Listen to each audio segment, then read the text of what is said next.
অনেক কথা বলার ছিল কিন্তু বলা নিষেধ। কিরামান কাতিবিন, এখানে মানুষ আর কয়জন? কিরামান কাতিবিন তার চাইতে বেশি ভরে গেছে। আমার দাদা বলছিল মিলিটারিরা যখন এই দেশে পাকিস্তানের হানাদার বাহিনী এসেছিল, যারে পায় তারে মেরে ফেলে। এক লোকে জিজ্ঞাসা করছে, এই তুই কি? বলছে আমি মুসলমান। মুসলমান, তাহলে কালেমা বল। বলছে লা ইলাহা ইল্লা আনতা সুবহানাকা ইন্নী কুনতু মিনাজ জালিমিন। হানাদার বাহিনী ডাক দিয়ে বলে, বেটা বিয়াদব, এটা তো মুসিবতের দোয়া।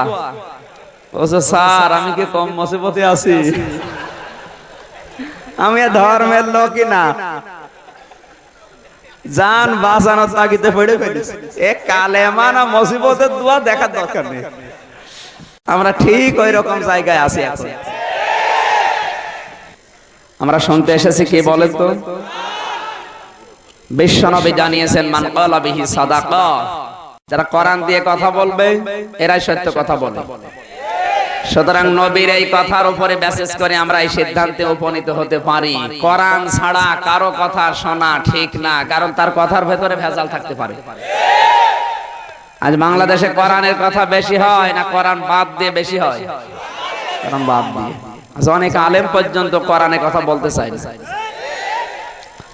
১৫০০ বছর আগে নবীজি কোরআন দিয়ে যখন কথা বলতেন, আবু জেহেল, আমি নিজে গত বছর দেখে আসলাম, কাবার ওই চত্বরে হাতিমের পাশে নবীজি তেলাওয়াত করছেন, ওয়াইদা তুতলা আলাইহিম আয়াতুনা বাজ্জিনাতিন তা'রিফু ফি ওয়ুজুহিল্লাযিনা কাফারুল মুনকার ইয়াকাদুনা ইয়াসতুনা বিল্লাযিনা ইয়াতলুনা আলাইহিম আয়াতিনা ইলা আখির আয়াত।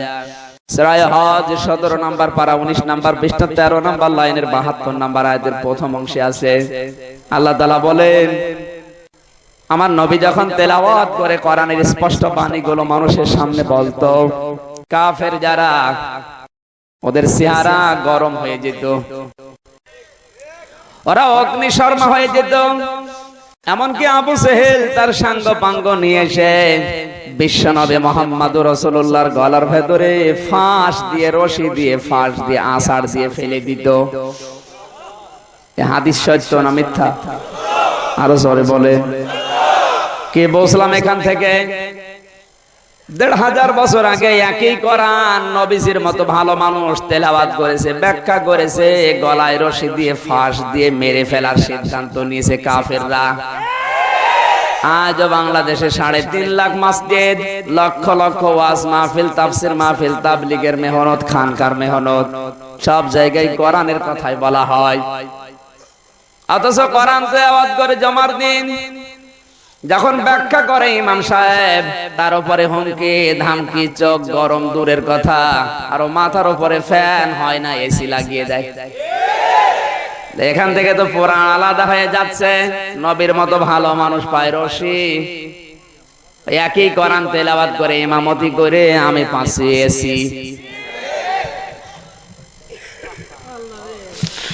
আল্লাহর নবী মসজিদে হারামে কাবা শরীফে যখন নামাজের সিজদায় যেতেন, আবু জেহেল উটের নাড়ি ভড়ি পচা নবীজির মাথার উপরে ফেলে দিত। এই হাদিস ঠিক আছে না মিথ্যা? এখান থেকে আপনাকে শিক্ষা নেওয়া লাগবে। বিশ্ব নবী নামাজে দাঁড়ালে, ইমামতি করলে, খতিব হলে যদি মাথার উপরে নাড়ি ভড়ি আসে, আর আমিও ইমাম, আমিও খতিব, আমার মাথার উপরে নাড়ি ভড়ি দূরের কথা, শুধু আপেল আসে। এখান থেকে বোঝা লাগবে নবীজির মতো ইমাম, নবীজির মতো তেলাওয়াত আমাদের হচ্ছে না। বিশেষ করে এটা ঢাকা শহরে ইমামদের ভেতরে বেশি। বাতিলের ৫ গোলাম যা বলে তাই করে, যদিও এই এলাকায় নেই। ভালো করে মনে রাখবেন, নবীজি কোরআনের কথা বলার কারণে কিন্তু ইহুদি খ্রিস্টান কাফেরদের টার্গেট হয়েছিলেন। যতদিন বলেননি ততদিন ভালো ছিলেন, যখনই কোরআনের কথা বলেছেন তখনই তিনি টার্গেট। আর নবীজির কথা যারাই গ্রহণ করেছে তারাও টার্গেট। আজ বাংলাদেশে কোরআনের কথা নবীর পন্থায় যারা বলবে তারাও বেঈমানদের কাছে টার্গেট হবে, আর যারা গ্রহণ করবে তারাও টার্গেট করবে। আমরা বলে যে ওদের অত বিপদ আসে কেন, আমাদের তো কিছু হয় না, তোমার হবে কি করে? তোমার মাথার উপর ফ্যান দিয়ে হচ্ছে না, এসি টাঙিয়েছে। কতগুলো মসজিদ পাল্টানো এবছরও, কয়েকদিন আগে একটা পাল্টিয়েছে, হতে দেয় না। আমার কোন যোগ্যতা নেই আপনি দেখান, লেখাপড়া আপনার লাগবে কত? আমি কওমি মাদ্রাসায় পড়েছি, হাফেজি পড়েছি, কামেল পাস করেছি, অনার্স মাস্টার্স করেছি, বিশ্ববিদ্যালয় থেকে ডক্টরেট করেছি, আবার কি লাগবে? এটা ইমাম আবার কি লাগে? আমার চরিত্রের কোন কলঙ্ক বের করেন, বলেন না। আপনি সুদের কথা বললেন কেন? প্রথম কাতারে যে কয়জন বসে আছে সব সুদিন, টাটকা সুদখোর, বলা যাবে না। শুধু এতটুকুই না, সুদেরটা বাদ দিয়ে চতুর্থ নাম্বার কাতারে যারা বসে আছে অধিকাংশ গুলোই প্রশাসনের লোক, থানা থেকে আসে। আপনি ঘোষের কথা বলেন কেন? সুদের কথা বলবো না, ঘোষের কথা বলবো না, নামাজ পড়াবো রাম রাম দিয়ে। দেশের অবস্থা এখন এই না। কোরআনের কথা আজ আমরা শুনতে চাই না। যারা কোরআন বাদ দিয়ে বলে, আপনি দেখেন এই দেশে তাদের কোনো বাধা নেই, অভাব নেই, ঝামেলা নেই। আজকে 4 তারিখ, 4 দিন আগে একটা মাহফিল ছিল রাজবাড়ী গোয়ালন্দ ঘাটে, প্রায় 2 লক্ষ টাকা খরচ করে সব কমপ্লিট, অনুমতিও দিয়েছে সবাই, কিন্তু যখন উঠবো তখন 44 ধারা জারি করে বন্ধ করে দিল। আমার মনে হচ্ছে কোরআনের মাহফিলে এখনো যারা 44 ধারা দেয়, এ বাংলাদেশে এখনো আবু জেহেল আছে।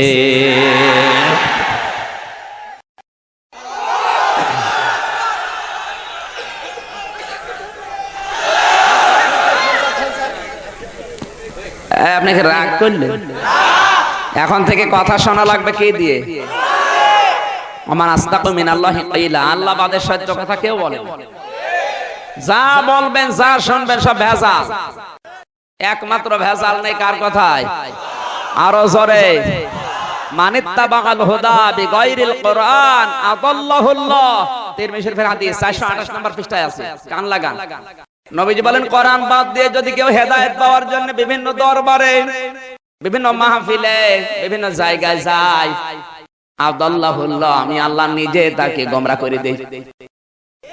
শব্দের দিকে খেয়াল করেন, আদাল্লাহ ইউবিল্লু বাবে ইফআল থেকে এসেছে, মুতাআদ্দির কায়দা রুবাই এটা। নবীজি যদি দল্লা শব্দটা দিত, দল্লা দলালাম বাঈদা, আপনি নিজেকেই নিজে পথ ভ্রান্ত করে ফেলেছেন, অর্থ আসতো এরকম। এটা সুলাসি মুজাররাদের কায়দা, কিন্তু আমার নবী দিয়েছেন আদাল্লাহ, দল্লা না দিয়ে আদাল্লাহ দিয়ে জানিয়েছেন। কোরআন যেখানে নেই ওই জায়গায় যদি পৃথিবীর কোন মানুষ ভালো হওয়ার জন্য চায়, আল্লাহ নিজে দায়িত্ব নিয়ে তাকে গোমরাহ করে দেয়। আর বাংলাদেশে এখন এইটাই বেশি হচ্ছে। 2.5 ঘন্টা কথা বলে, তাফসীর মাহফিল, ওয়াজ মাহফিল, দোয়ার মাহফিল নাম দিয়েছে। কোরআনের একটা আয়াত নেই, একটা হাদিস নেই। কোন বাবা কি করিস?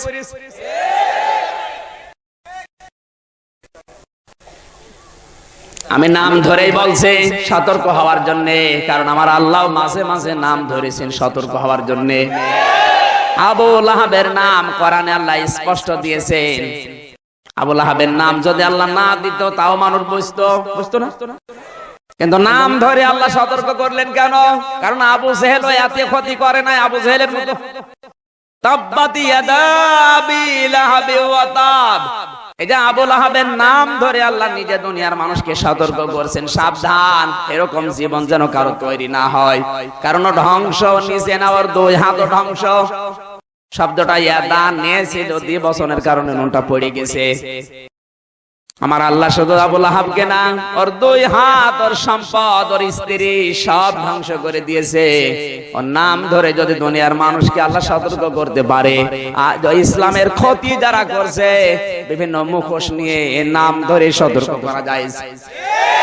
এই জন্যই তোফাজ্জল হোসেন ভৈরবী, আবু সুফিয়ান আল কাদরি, গিয়াসউদ্দিন তাহেরি, এই শয়তানগুলো ইসলামের মুখোশ ধরে আজ 12টা বাজাচ্ছে ইসলামের। ওরা বক্তব্যের ভেতরে যে হাদিস পড়ে, একটা হাদিস না। আব্বালু মা খালাকাল্লাহু নূরি, এটা হাদিসের নামে জালিয়াতি। লাউলা কালাম্মা খালাকতুল আফলাক, এটাও হাদিসের নামে জালিয়াতি। কুলুবুল মুমিনিনা আরশুল্লাহ, এটাও হাদিসের নামে জালিয়াতি। ডক্টর আব্দুল্লাহ জাহাঙ্গীরের লেখা হাদিসের নামে জালিয়াতি প্রায় 500টার উপরে হাদিস সেখানে আছে। এ দেশে যেগুলো হাদিস না, আরবি প্রবাদ হাদিস বলে চালিয়ে দেয়, এইগুলো করে। সাধারণ মানুষ তো বোঝে না, এরা মনে করছে আরবিতে গালি দিলেও দোয়া পড়ছে। চার দোকানে বিভিন্ন জায়গায় বসে বসে করুন সরে কান্নাকাটি করে, আর এগুলো বলে মানুষ মনে করে কি হাদিস, এ বোম্বাই হাদিস। কথা বলছে না কেন? এগুলো হাদিস না। এই জন্য কোরআন যেখানে নেই, কোরআনের কর্মসূচি নেই, কোরআন দিয়ে কথা হয় না, ওই জায়গায় গেলে আপনি নিজে গোমরা হবেন না, আল্লাহ নিজে গোমরা করে দেবে। আজ হাজারো মানুষ বিভিন্ন পীরের দরবারে যাচ্ছে, কিন্তু কোরআন না থাকার কারণে আল্লাহ নিজে তাদের কারো খারাপ করে দিচ্ছে। আগে নামাজ পড়তো না, এক খারাপ ছিল, অনেক পীরের দরবারে ভর্তি হয়ে এখন নামাজ তো পড়েই না, আরো পীরকে সেজদা দিচ্ছে। আগে যা খারাপ ছিল এখন আরো খারাপ হয়েছে। কথা বলে না কেন? বিশেষ করে ঢাকার রাজারবাগী, দেওয়ানবাগী, এর যে পেট, দেওয়ানবাগী পীরের পেট যদি কেউ দেখে, আমার মনে হয় মহিলারা যদি দেখে লজ্জা পাবে। আল্লাহ, একই পেট, সন্তান জন্ম দেয় আমরা, আর পেট হয় ওর। ভুড়ি, আখেরি ভুড়ি। আমি হাসির খোরাকি দেইনি। পৃথিবীতে যারা ধর্মীয় কায়দায়, ধর্মীয় লেবাসে, জেনারেল কায়দায় মানুষের সম্পদ ফাঁকি দিয়ে জুলুম করে অন্যায় ভাবে খাবে, তাদের দুইটা জিনিস তাড়াতাড়ি বড় হবে। কয়টা? আরো জোরে। কোন কায়দায়? ফাঁকি দিয়ে জুলুম করে অন্যায় ভাবে ধোঁকা দিয়ে, সে ধর্মীয় লেবাস নিয়ে হোক আর জেনারেল ভাবে হোক। যারা খাবে মানুষের সম্পদ ফাঁকি দিয়ে, ওদের দুইটা জিনিস বড় হবে তাড়াতাড়ি। নবীজি বলেছেন, 1 নাম্বার ওদের মোষ, 2 নাম্বারে পেট। আপনি তাকান তামাম দুনিয়ার দিকে, যারা ফাঁকি দিয়ে খাচ্ছে আজ, ওদের অধিকাংশ গুলোর হয় মোষ বড় হয় না পেট বড় হয়। এত বড় বড় মোষ হয়, ও কোন হয় টের পায় না। কুষ্টিয়ার বড় বাজার এক চাচাকে একদিন বললাম, চাচা মোষ গুলো তো কাঁচা ছিল, পাইকলো কবে? মোষ ভাতিজা, মোষ পাকা না, দুধ খেতে যে সর লেগেছে। কি মোষ গো, দুধ খেতে যে সর লেগেছে টের পাইনি। তো কত বড় মোষের বহর, আর পেট মাশাআল্লাহ, কোলাকুলি করতে যাবেন আর ধাক্কা লেগে সরে যাবেন। ও পেটের ভেতরে শুধু রাস্তা, ব্রিজ, কালভার্ট, গরিবের গম, চাল। কথা বলছেন ঢাকায় তো সব দেশ সব আল্লাহর ওলি। যেন মানুষের সম্পদ ফাঁকি দেওয়ার অভ্যাস তাদের, বিশেষ করে ধোঁকা দিয়ে খাওয়া। আর এটা সবচাইতে বেশি রাজধানীতে। ফাঁকি দিয়ে খাওয়া যায় কোন কায়দায়? আর খাওয়া তো বাংলাদেশে বিশেষ করে মুসলমানদের ইবাদত যেগুলো সব খাওয়া ভিত্তিক। খাওয়া নেই ইবাদত। সবে বরাতে গোশত রুটি, 2 ঈদে সবে বরাতে মানুষ হালুয়া রুটি খায়, 2 ঈদে গোশত রুটি খায়। এরপরে রমজান মাসে ইফতারি আর সেহরি। কি বলেন? ঈদে মিলাদুন নবী, জিলাপি আর খিচুড়ি। মানুষ মারা গেলে 3 দিন, 7 দিন, 40 দিন, 1 বছরে খাওয়া। খাওয়া ছাড়া কোন ইবাদত দেশে? খাওয়া যেখানে মুসলমান, আরো জোরে বলুন। আর খাওয়া লাগে কোন কায়দায়? এই বুদ্ধি এদের ভালো আছে, অন্য বুদ্ধি নেই, এই বুদ্ধিটা আছে। এক ইহুদি, এক খ্রিস্টান, এক মুসলমান, 3 জন যাত্রা করেছে। কিছু দূর যাওয়ার পরে মুসলমান বলে, ভাই আমার ক্ষুধা লেগেছে। 3 জন 3 টাকা আদায় করে একটা রুটি কিনেছে। দোকানদার বলছে, আমার কাছে যে রুটিগুলো আছে রেখে করবো কি, আমি বাড়ি চলে যাব, আপনি নিয়ে যান। 3 টাকায় 4টা রুটি দিয়েছে, 3টা আর একটা ফাও। 3 জন মিলে 3টা খেয়েছে। ইহুদি বলে, ভাই এগুলো আমরা ছিঁড়ে ছুটে খেয়ে ফেলি। মুসলমান বলে, তাহলে তো ভালোই হয়, আর ধান্দা শুধু খাওয়া। আর একজন বলছে না খেয়ে লাভ নেই, এখন তো খেলাম, এগুলো রেখে দাও। গভীর রাত যখন হবে আমরা তিনজন ঘুমিয়ে যাব, স্বপ্নে যে আশ্চর্য স্বপ্ন দেখবে সে রুটি খাবে। মুসলমান বলছে আমার অসুবিধা নেই, তোমরা ঘুমাও। ওদেরকে ঘুম পাড়িয়ে উঠে রুটি খেয়ে এবার শুয়ে আছে। গভীর রজনীতে খ্রিস্টান ডাক দেয়, বলে ভাই তাড়াতাড়ি ওঠেন, আমার স্বপ্ন বড় আশ্চর্য।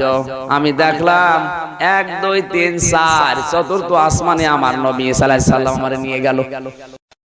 আমাকে বলে উম্মত তোর উপর আমি খুশি, ওই যে রুটি আছে তুই খাবে। রুটি আছে? ইহুদি ডাক দিয়ে বলে তোমার স্বপ্ন হলো আমার স্বপ্ন আরো আশ্চর্য।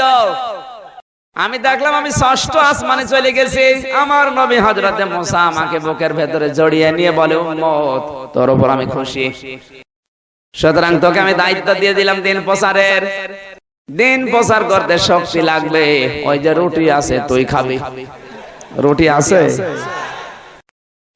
ইহুদি খ্রিস্টান বলে ভাই তাহলে মুসলমানকে ডেকে তোলো। পরে যত ডাকে ওঠে না, কারণ যদি কেউ ঘুমিয়ে থাকে তার ডাক দিয়ে তোলা যায়, জেগে ঘুমালে তোলা যাবে? দুইজন বগলে হাত দিয়ে তুলেছে, ডাক দিয়ে বলে তুমি তো উঠতে চাও না, রুটি তো আমাদের ভাগ্যে হয়ে গেছে।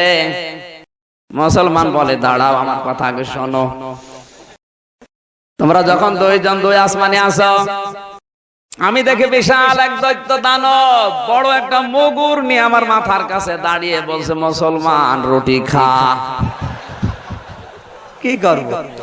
আমি বললাম না আমি আমানতের খেয়ানত করতে পারবো না।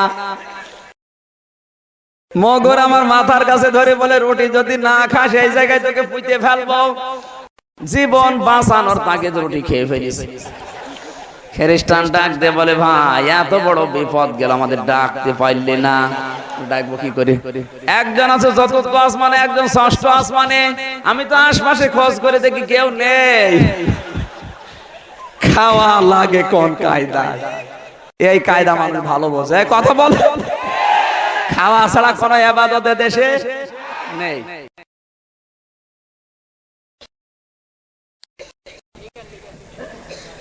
এখন থেকে সিদ্ধান্ত আজকে থেকেই নেওয়া লাগবে, আমি এমন কোন জায়গায় যাব না, এমন কোন দরবারে যাব না, এমন কোন দলে যাব না যেখানে কোরআন নেই। এটা জানার পরেও যদি কেউ যায় আল্লাহ নিজে তাকে গোমরাহ করে জাহান্নামে দেবে। বিশ্বাস করেন আপনারা? আমান হাকামা বিহি আদিলা, যারা কোরআন দিয়ে বিচার করবে এরাই ন্যায় বিচার করবে। ঢাকাবাসী মেধা আছে, আপনার মগজ আছে, বিবেক আছে, বিবেকের কাছে প্রশ্ন করছে তামাম দুনিয়ার কোন জায়গায় ন্যায় বিচার আছে?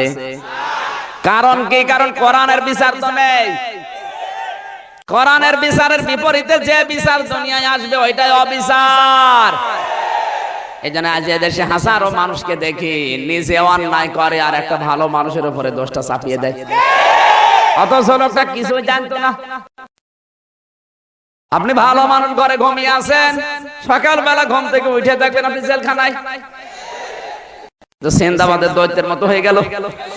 কেমন হচ্ছে? হয়তো ওই এলাকায় কোন মানুষ নিজে একটা অন্যায় কাজে আঞ্জাম দিয়েছে। অমাইয়া কিসবে খফিয়াতান আও ইসমান সুম্মা ইয়ারমি বিহি বারিয়ান ফাকাদ হিতামালা বুহতানা ওয়া ইসমান মুবিনা। সূরা নিসা 5 নম্বর পারা 15 নম্বর পৃষ্ঠা 10 নম্বর লাইনের 112 নম্বর আয়াত তাফসীরে ফি জিলালিল কোরআন থেকে বলছে, সাইয়্যিদ কুতুব রাহমাতুল্লাহ আলাইহি জেলখানায় বসে ভাবে লিখেছেন, আল্লাহ তাআলা বলেন পৃথিবীতে এমনও মানুষ আছে নিজে অন্যায় করে, অন্যায় কাজের আঞ্জাম দেয়, আর কাজটা যখন হয়ে যায় একটা ভালো মানুষের উপর চাপিয়ে নিজে সাধু সাজে। ঢাকায় যদি এরকম মানুষ থাকে একটু হাত তোলেন তো। কই? তো সব আল্লাহর ওলি।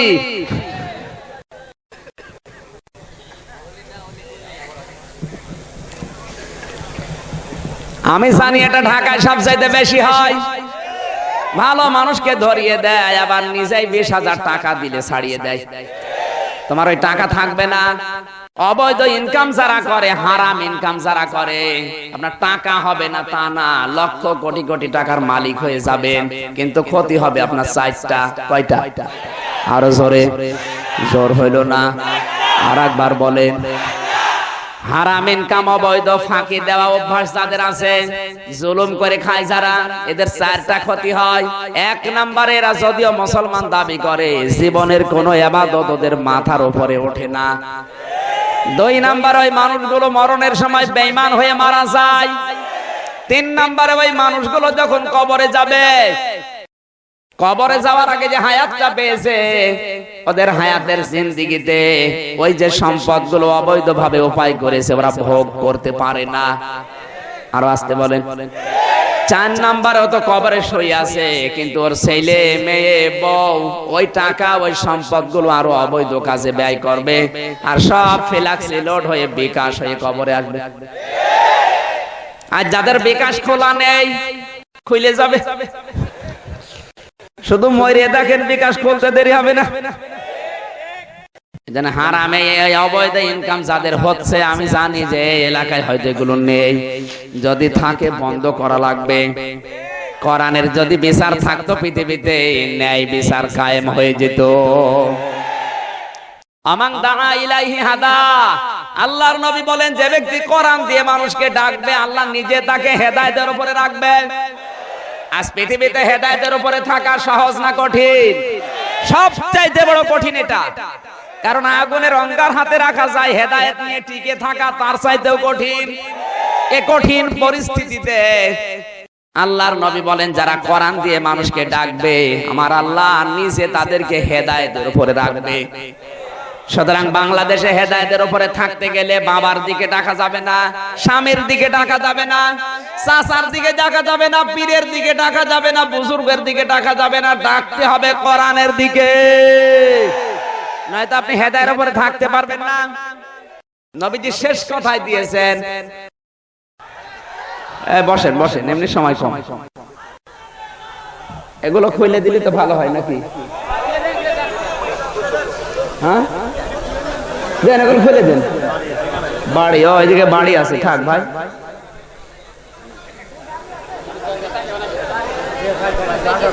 বাড়ির যদি অসুবিধা না হয় তাহলে খুলে দেন, আর যদি অসুবিধা হয় তাহলে বন্ধ করে রাখুন। না, আপনারা এতটুকু জায়গায় মাহফিল দিয়েছেন কেন? কত দূরের মানুষ এখানে এসেছে, মানিকগঞ্জ থেকে বাস নিয়ে এসেছে, মানিকগঞ্জ এখানে। আপনারা এত দূরের মানুষ দাওয়াত দিয়ে এদেরকে দাঁড় করিয়ে রেখেছেন, বসারও জায়গা দিতে পারেন না। দায়িত্বে আছে কারা? এদের তো বসার জায়গা দেওয়া অন্তত দরকার, এরা মেহমান। আমার ভাইরা, নবীজির শেষ কথাই হাদিসের ফাকাদ হুদিয়া ইলা সিরাতিম মুস্তাকিম।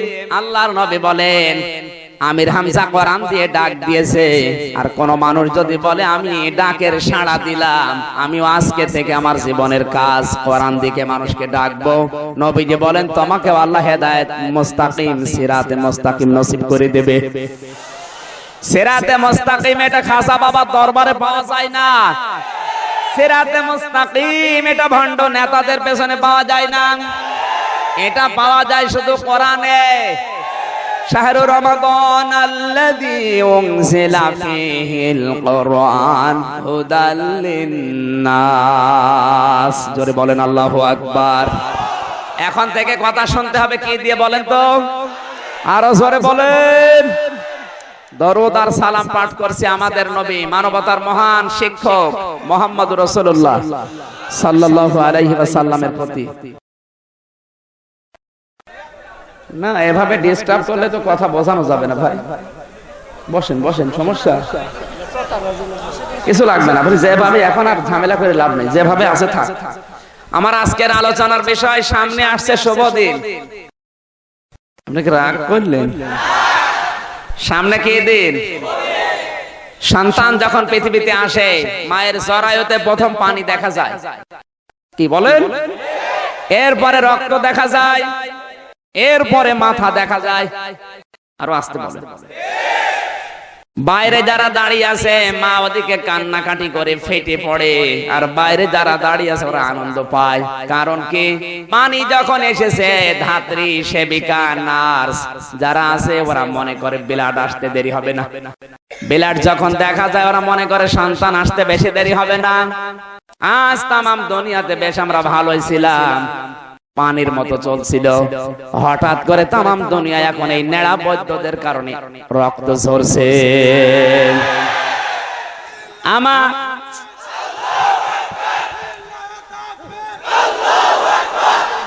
আমার বিশ্বাস, রক্ত যখন এসেছে, সন্তান, ইসলামের সন্তান দুনিয়ায় আসতে বেশি দেরি হবে না।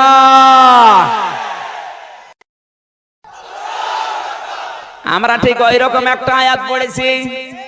অনেকে মনে করছে সূরা দোহা পড়লো আর কাজ পাইলো না, তো এর ভেতরে আল্লাহ সব লুকিয়ে রেখেছে। যেহেতু বাংলাদেশ ডিজিটাল, আমরা ডিজিটাল ব্যাখ্যা করব। মানধাতা মলে ব্যাখ্যা করলে এখন হবে না।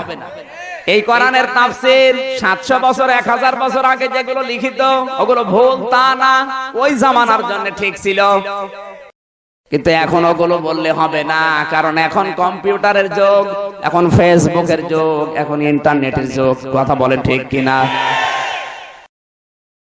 এই মাটির ভেতরে 200 বছর আগে যে লোকটা মারা গেছে, ওকে কবর থেকে যদি টান দিয়ে তুলে আনেন আর বাংলাদেশ ব্যাংকের সামনে যদি দাঁড় করিয়ে দেন, ও চিন্তা করবে আল্লাহ 30 তলা বিল্ডিং, বাঁশ কই? কথা বলছেন না? এখান থেকে 100 বছর আগে যে লোকটা মারা গেছে, ওকে আপনি তুলে এনে দাঁড় করিয়ে দেন, ও বাঁশ খুঁজবে না, ও চিন্তা করবে সিঁড়ি আছে কিনা দেখি। এখান থেকে 50 বছর আগে যে লোকটা মারা গেছে, এবারে কবর থেকে তুলে আনেন, ও কিন্তু বাঁশও খুঁজবে না, সিঁড়ি খুঁজবে না, ও চিন্তা করবে লিফট আছে কিনা। আমার মনে হয় এখান থেকে আরো 50 বছর পরে কবরে যারা যাবে, এখান থেকে যদি ওকে তুলে এনে বাংলাদেশ ব্যাংকের সামনে দাঁড় করান, ও বাঁশ খুঁজবে না, সিঁড়ি খুঁজবে না, লিফটও খুঁজবে না, ও চিন্তা করবে রিমোট আছে কিনা। শুধু টিপ দেবো, এক টিপে 42 তলা। এরকম সময় সামনে আসছে না? সুতরাং যুগের জ্ঞানের আলোকে বাস্তবতার নিরিখে তাফসীর করা লাগবে। আচ্ছা, আয়াত ঠিক আছে, আরবি অক্ষরগুলো কিয়ামত পর্যন্ত ঠিক থাকবে, কিন্তু বাস্তবতার নিরিখে যুগের জ্ঞানের আলোকে তাফসীর করা লাগবে। যেহেতু শব্দটা তাফসীর মাহফিল, তাফসীর মাহফিলে বাধা হয় দেশে, কারণ আছে না নেই? এখানকার এই যে লাল পোশাক পরা এই ভাইয়ের বাড়ি আপনি যদি সকালবেলা যান, মিনহাজ ভাই না, মিনহাজউদ্দিন মোল্লা কাউন্সিলরের বাড়ি আপনি সকালবেলা যাওয়ার পরে সালাম দিলেন, ছোট্ট একটা বাচ্চা বেরিয়েছে, ডাক দিয়ে বলে আঙ্কেল আমার বাবা মোল্লা বাড়ি নেই। আপনি 3 দিন পরে আসেন, এত মোলায়েম গলায় আপনাকে ডাক দিয়েছে, ওটা ছেলে না মেয়ে আপনি স্থির করতে পারেন না। ওটা আম্মু বলবেন না আব্বু বলবেন, আপনি তাও জানেন না। না, এত ডিস্টার্বে তো কথা তোলা যাবে না। আরে ভাই কথা বলেন কেন? ওইভাবে দাঁড়িয়ে থাকে, আপনি শুনতে পারলে তো হবে। আবার কথা বলেন।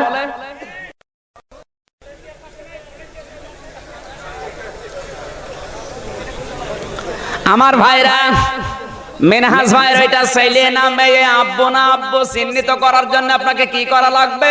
ওর পায়জামা প্যান্ট খুলে ফেলা লাগবে, তাহলে আপনি বুঝবেন ওইটা আব্বু না আম্মু। কথা বলেন ঠিক কিনা? আমার আল্লাহর নবী কোরআনে কারীম মাধ্যমে 1500 বছর আগে জানিয়েছেন, কোরআনের তাফসীর মাহফিলে বাধা দেওয়ার কারণে ওয়ালা ইয়াতুনাকা বিমাসালিন ইল্লা জিনাকা বিল হাক্কি ওয়া আহসানা তাফসীরা। সূরা ফুরকান 19 নম্বর পারা 2 নম্বর পৃষ্ঠার 1ম নম্বর লাইনের 32 নম্বর আয়াত। তাফসীরে ফি জিলালিল কোরআন, তাফসীরে কাবীর, তাফসীরে মুনির, আইসারুত তাফাসির, একটা দুইটা না, আমি প্রায় 12টা তাফসীর এই তাফসীর শব্দের সাথে মিলিয়েছি।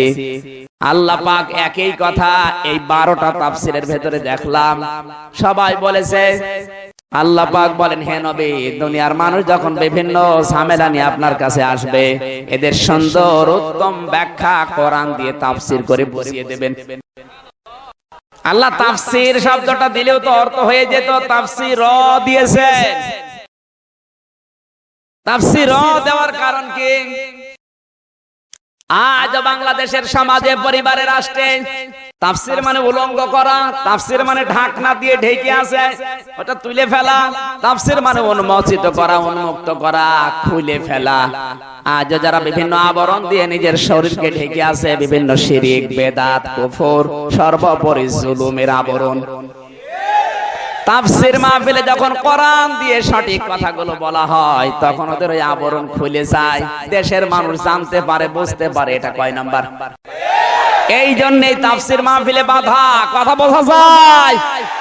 মিলাদ মাহফিলে বাধা নেই, ওরস মাহফিলে বাধা নেই, ওরস মোবারকে বাধা নেই, ইসালে সওয়াবে বাধা নেই, যত ঝামেলা, বাধা, 44 দ্বারা সব তাফসীর মাহফিলে। কারণ এই একটাই, ওরা জানে যে আমাদের আবরণ সব খুলে ফেলবে। কোরআন বোঝার জন্য সবচেয়ে গুরুত্বপূর্ণ ভূমিকা হচ্ছে ঐতিহাসিক প্রেক্ষাপট জানা।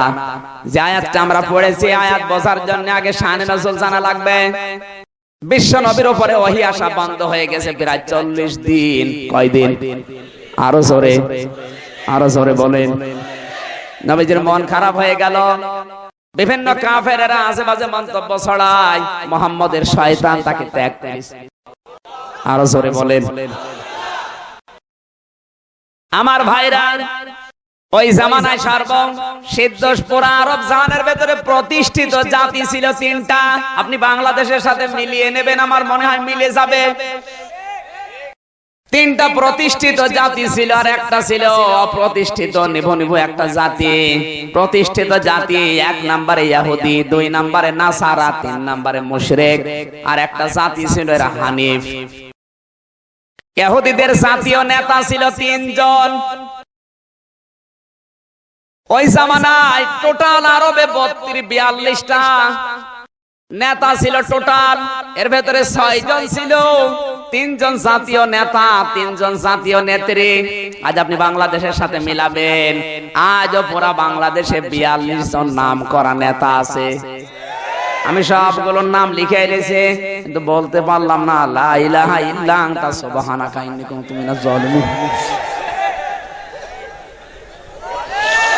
আয় কান লাগান আগে।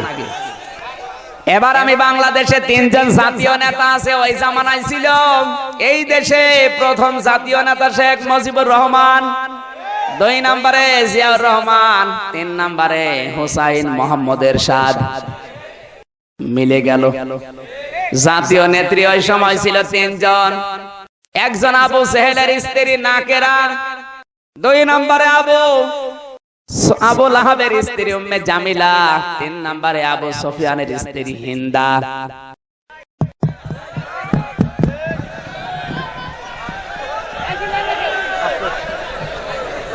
চুপ করেন ভাই, চুপ করেন। আমার আল্লাহ রে, বারবার ডিস্টার্ব হলে, এমনিতে সময় কম।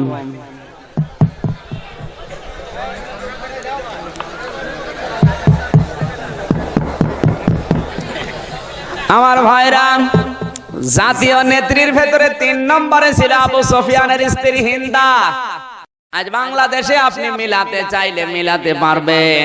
1 নম্বরে আমাদের প্রধানমন্ত্রী শেখ হাসিনা, 2 নম্বরে বিরোধী দলীয় নেত্রী রওশন এরশাদ, 3 নম্বরে বেগম খালেদা জিয়া। মিলে যদি যায় আমি করব কি? ওই সময় ইহুদিদের জাতীয় নেতার নাম ছিল মারহাব, নাসারাদের জাতীয় নেতার নাম ছিল মুখাইরে, আর মুশরিকদের জাতীয় নেতার নাম ছিল আবু সেহেল, নাম বলতো আবুল হাকাম। আর ওই সময় একটা নিভু জাতি ছিল হানিফ, এর অনুসারী ছিল হযরত ইব্রাহিম আলাইহিস সালামের অনুসারী। এদের ভেতরে হযরত খাদিজাতুল কুবরা, ওয়ারাকা ইবনে নাওফেল এরা ছিল। আমার ভাইরা, ঐতিহাসিক প্রেক্ষাপটে শানে নজুলে দেখলাম ইহুদিদের জাতীয় ব্যবসা ছিল ওই সময় সুদের ব্যবসা। ওরা সুদ খাইয়ে মানুষকে দুর্বল করে রাখতো। কারণ যারা সুদের টাকা নেয়, ওরা কোনদিন সুদ যে দিচ্ছে তার কাছে কথা বলতে পারে না। আজ আপনি তাকান বাংলাদেশে, অনেকে সুদ টাকা ছেড়ে, সুদের টাকা ছেড়ে মানুষকে দুর্বল করে রাখছে। বিশেষ করে বাইরের দেশ থেকে যেগুলো এসে ব্যবসা করছে, এই যে ব্যারাক, স্যারাক, আশা, দুরাশা, নিরাশা, ওয়ার্ল্ড ভিশন, যতগুলো সব ইহুদিদের সংস্থা এই দেশে সুদের জমজমাট ব্যবসা করে যাচ্ছে। ওই জামানায় এই কথা পেয়েছি, যারা সুদের টাকা দিতে ব্যর্থ হতো তাদের বউ নিয়ে মেয়ে নিয়ে চলে যেত।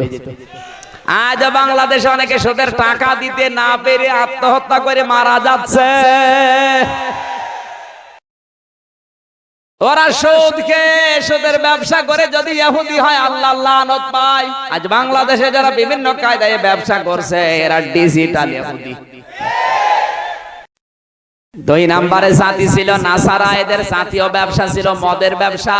এরা 4 প্রকার মদ বানাতো, নাকির, হাদ্দাবা, তোব্বা, খদরা। এই 4 প্রকার মদ ওরা বানিয়ে বিক্রি করতো, একদিকে টাকা আসতো। 2 নম্বর পুরা জাতি মদ খেয়ে মাতাল। পুরা জাতি যখন মাতাল, বিবেক সম্পন্ন কোন মানুষ দেশে নেই। নেতারা যা করবে প্রোটেস্ট করার কোন মানুষ নেই। আজ বাংলাদেশে খ্রিস্টানদের এই চক্রান্ত বাস্তবায়নের চেষ্টা চলছে। এই দেশ থেকে লোহা, তামা, সোনা, হীরা সবগুলো চলে যায়, আর দাদাদের দেশ থেকে আসে ডাল, ফ্যান্সি ডিল।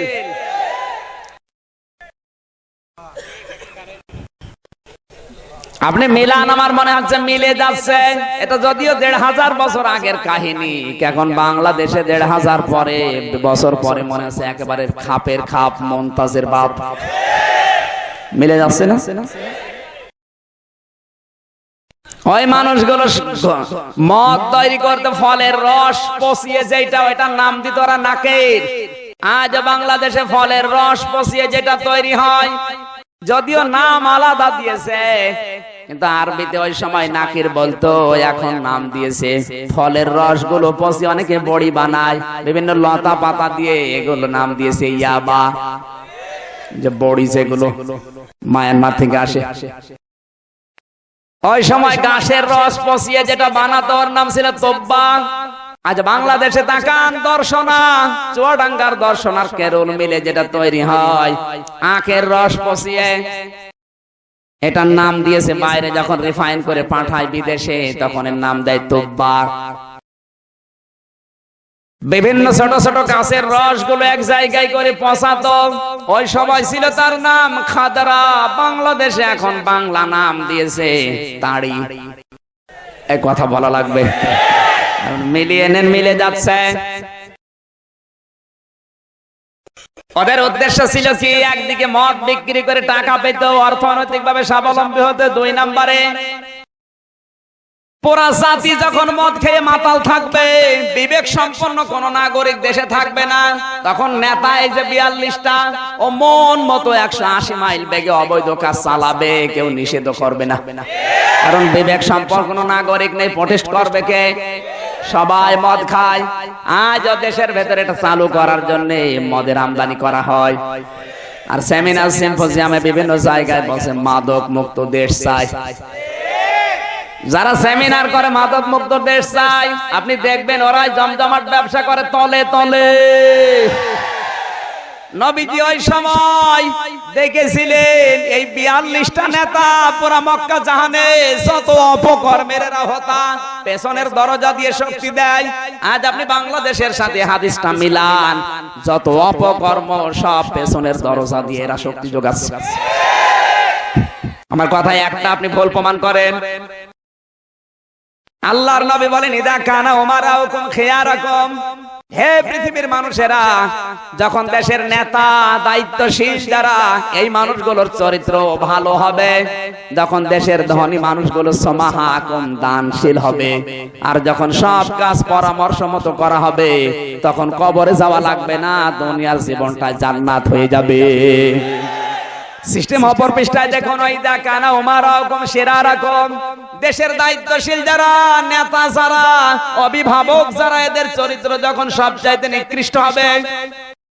এই পাশে আপনাদের গাজীপুর, আশুলিয়া, ধামরাই, সাভার এলাকায় যত গার্মেন্টস ফ্যাক্টরি আছে, বাংলাদেশের বিভিন্ন গরিব জেলাগুলো থেকে আসে মেয়েরা খাবারের যন্ত্রণা সহ্য করতে না পেরে নিজের কর্মজীবন তৈরি করার জন্য।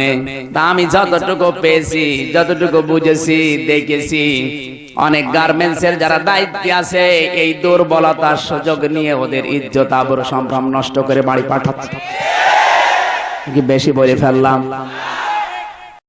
আপনি কি মানুষ না জানোয়ার? ও বিপদে পড়ে এসেছে আর আপনি ওকে পাকে ফেলে কাজ করে নিলেন, আপনাকে আল্লাহ মাফ করবে না?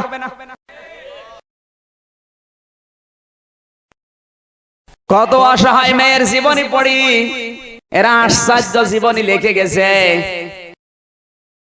ফ্যাক্টরির সভাপতি যিনি, চেয়ারম্যান যিনি, তার মন রক্ষা করতে পারে না, এই জন্য আত্মহত্যা করে মারা গেছে। আজ বাংলার অধিকাংশ জায়গা থেকে মেয়েদের কান্নার আওয়াজ পাওয়া যায়। কত এমপির হোটেল থেকে কান্নার আওয়াজ আসে, কত নেতার হোটেল থেকে কান্নার আওয়াজ আসে। বাংলাদেশে যারা মানুষ তৈরি করবে সর্বোচ্চ বিদ্যাপীঠ ভার্সিটির শিক্ষকদের রুম থেকেও মেয়েদের কান্নার আওয়াজ পাওয়া যায়। এগুলো মানুষ আসলে বলতে আমার ঘৃণা লাগে। মানুষ না, এ কুকুরের চাইতে শুকুরের চাইতে নিকৃষ্ট। নবীজি বলেন যখন দেশের ধনী মানুষগুলো কৃপণ হবে। কৃপণ কেমন? পায়খানা করে না, কোথা লেগে যাবে? কথা বলেন।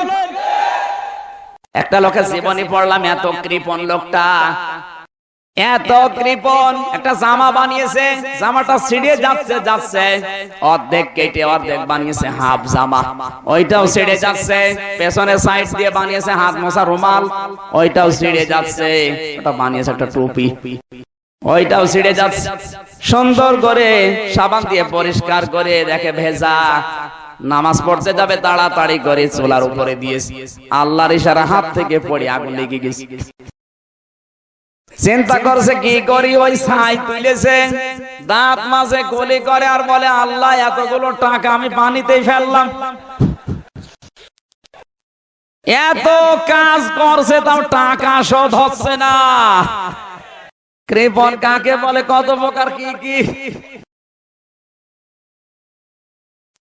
আমার ভাইরা, দেশের ধনী মানুষগুলো এখন কৃপণ হয়ে দাঁড়িয়েছে।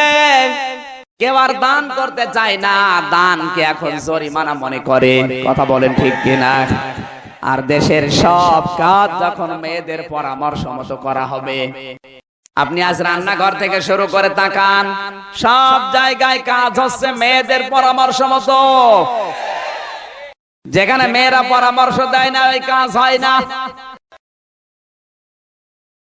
আজওয়াজের টেবিলে, তাফসীর মাহফিলে, মসজিদের খুতবায় এই হক কথাগুলো না বলতে বলতে আমাদের অভ্যাস হয়ে গেছে।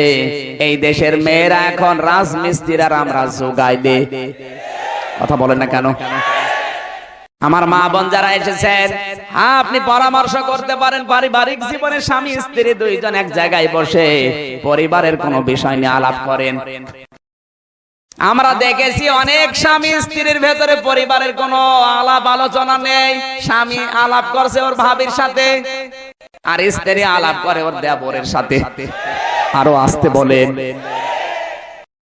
বিশ্বনবী মুহাম্মদুর রাসূলুল্লাহ নিজের স্ত্রী সাফিয়াকে নিয়ে একবার যাচ্ছিলেন। হঠাৎ করে দেখেন রাস্তার পাশে কয়েকজন সাহাবী দাঁড়িয়ে, ডাক দিয়ে বলেন, সাহাবীরা তোমরা কি করো? বলো, হুজুর আমরা বসে আছি। নবীজি সাফিয়াকে বললেন, তুমি একটু দাঁড়াও। সাহাবীদেরকে বললেন, হে সাহাবীরা কি মনে করো আমি জানি না, আমার সাথে যে মেয়ে লোকটা ওইটা কিন্তু আমার নিজের স্ত্রী সাফিয়া। সাহাবীরা বলে, হুজুর আমরা তো কিছু মনে করিনি।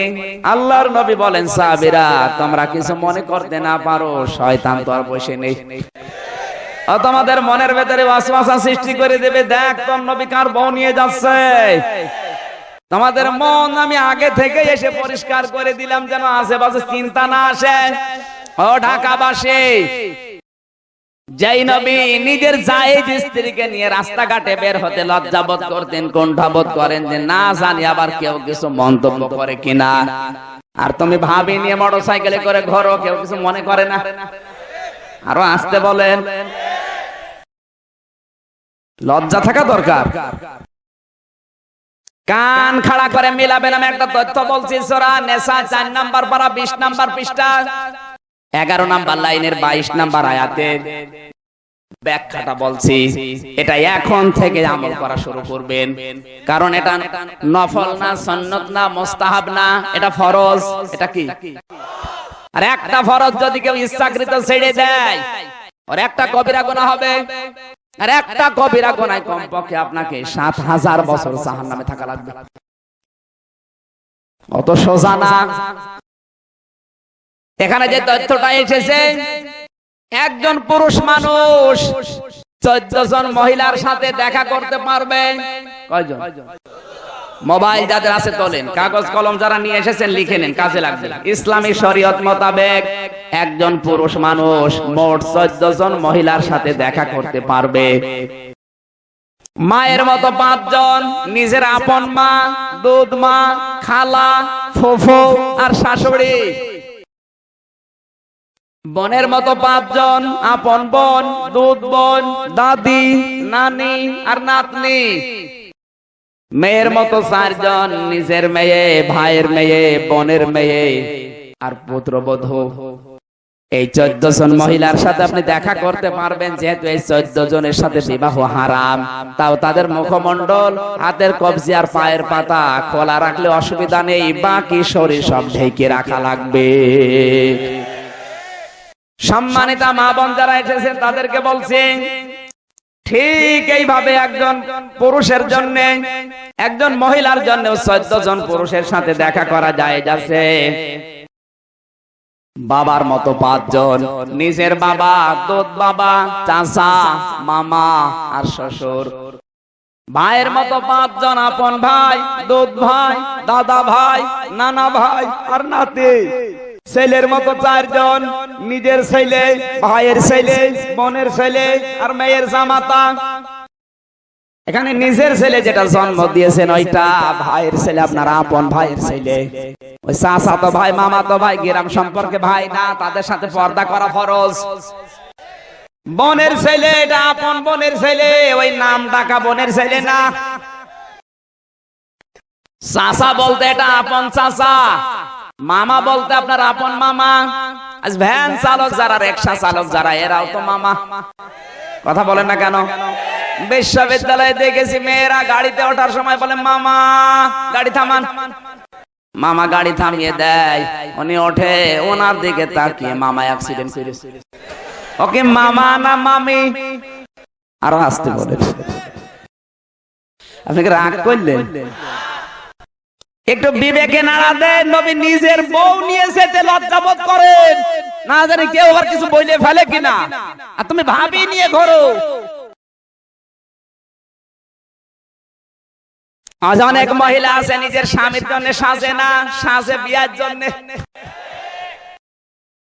দেখবেন সুন্দর সুন্দর পোশাক আশাক পরেছে, বিছানার চাদর আরো সুন্দর। জিজ্ঞাসা করবেন আজকে এত সুন্দর সুন্দর বিষয় কি? বলে তুমি জানো না আজকে মানুষ আসবে। আমি কি মানুষ না? ওর কাছে আমি মানুষই না, যত মানুষ ওর বিয়ায়। বলুন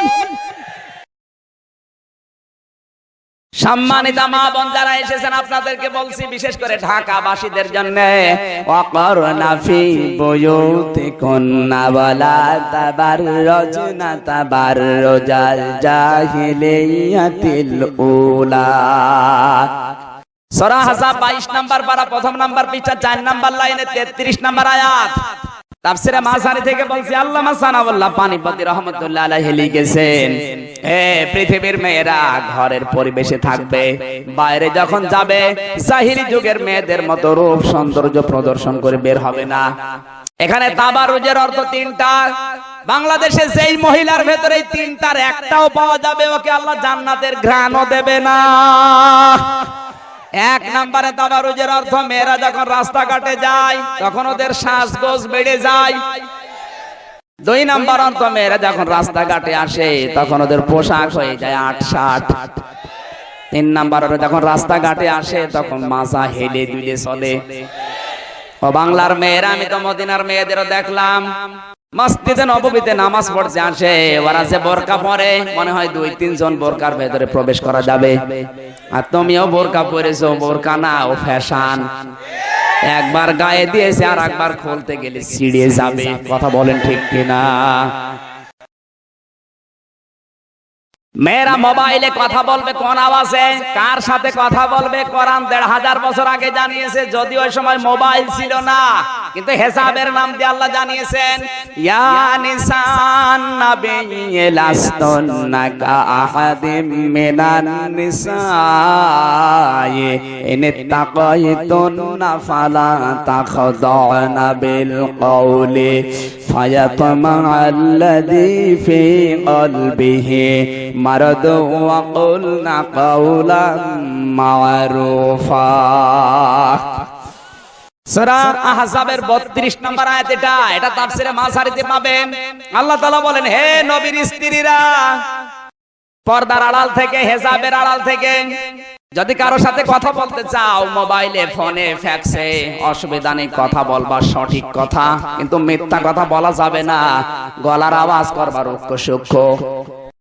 মা বোন যারা এসেছেন, আজ আপনি মোবাইলে কথা বলবেন কোন নিয়মে, আমার আল্লাহ থিওরি দিয়ে দিচ্ছেন। আপনি কথা বলবেন ঠিক, মিথ্যা বলবেন না, কিন্তু গলার আওয়াজ হবে ঝাঁঝ ঝাঁঝ, এমন গলায় কথা বলবেন ওই লোকটা যেন পরবর্তীতে আর কল দেওয়ার সাহস না পায়। আর আপনি এমন মেয়ে ইমো খুলে আপনার সব কিছু আল্লাহর রাস্তায় দেখিয়ে দিচ্ছেন।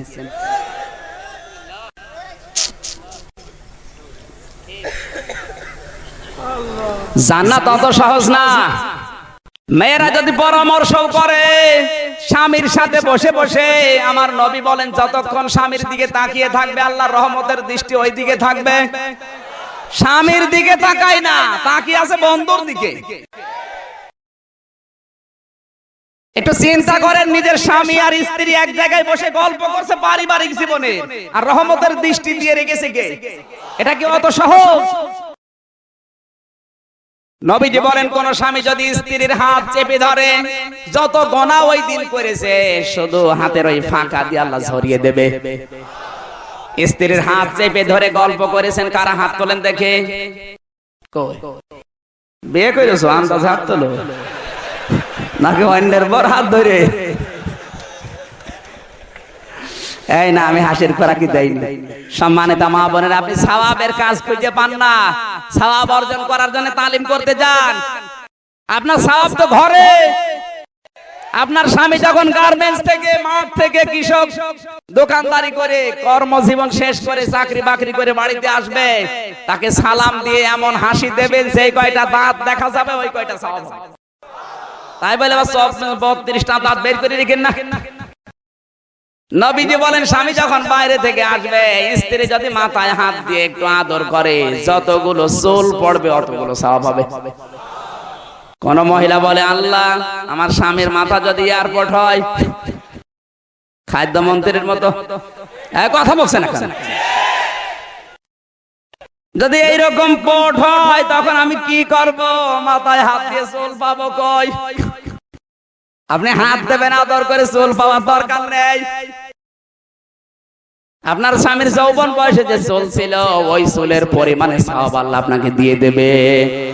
মেয়েদের যত সওয়াব সব ঘরের পরিবেশে। কথা বলেন ঠিক কিনা? আর এখন এদের ঘরে পাওয়া যায় না। এই জন্য আল্লাহর নবী জানিয়েছেন, যেই মেয়ে ঘরের পরিবেশে যত সময় বেশি কাটাবে, তার মেধা, মনন, বুদ্ধি, বিবেক, বিচক্ষণতা তত আল্লাহ বাড়িয়ে দেবে। আর যেই পুরুষ যত ঘরের বাইরে সময় কাটাবে কর্মজীবনে, তার বুদ্ধি, বিচক্ষণতা, মেধা আমার আল্লাহ তত বাড়িয়ে দেবে। কিন্তু আজ সিস্টেম পাল্টিয়ে গেছে, মেয়েরা এখন বাইরে, পুরুষ এখন ঘরে। কথা বলেন না কেন? আমার ভাইয়ের আমি শিক্ষা দিচ্ছিলাম, পরামর্শ যদি করতে হয় স্বামীর সাথে, পারিবারিক জীবন থেকে শুরু করে সামাজিক জীবনে, অর্থনৈতিক জীবনে, আন্তর্জাতিক জীবনে, এমনকি মা বাবার সাথেও যদি সন্তান পরামর্শ করে কাজ করে, যতক্ষণ মা বাবার দিকে তাকাবে ততক্ষণ সওয়াব পাবে। আজ বাংলাদেশের সিস্টেমটা পাল্টে গেছে অনেক বড় কারণে। মেয়েরা আজ বসে বসে সিরিয়াল গুলো দেখে দেখে নিজেরা হয়েছে কটকটি। আরো আসতে বলেন। আমাদের কুষ্টিয়ার এক সাবেক চেয়ারম্যান খুলনায় গেছে, কাজ কারবার করে বাড়িতে যাবে, গাড়ি পায়নি, নিজের ছেলের বাড়িতে কলিং বেল টিপেছে। কলিং বেল টিপ দেওয়ার পরে দেখে ছেলে বেরিয়েছে। ডাক দিয়ে বলে, আব্বা তুমি এত রাত্রে? বলে বাড়ি যেতে পারলাম না, চলে আসলাম। স্বামী স্ত্রীকে বলে, তাড়াতাড়ি রান্না করো, আমার বাবা এসেছে। স্ত্রী বলে, তোমার মাথা খারাপ? আমি সেই সন্ধ্যা থেকে শুরু করে রাত 11টা পর্যন্ত সিরিয়াল দেখলাম। 13টা? কয়টা? আরো জোরে। 13টা সিরিয়াল দেখে আমি হাঁপিয়ে গেছি, এখন আমি ঘুমাবো। কিরণমালা শেষ হয়ে মনে করলাম বাঁচলাম না, এখন চলছে আদরিনী। এবার আরেক জ্বালা। আমার ভাইরা, সন্তান চিন্তা করে যদি মায়ের ধর করি তাহলে আমার বাবা জেনে ফেলবে। ডাক দিয়ে বলে, তুমি রান্না করবা না? বলছে না। তোমার বাবা তুমি রান্না করে খাওয়াও। আজ বাংলাদেশে অনেক বউ তার স্বামীকে ঠিক এই কায়দায় হুকুম করে, আর এগুলো করে বেশি ঢাকায়। এক কথা বলেন না কেন?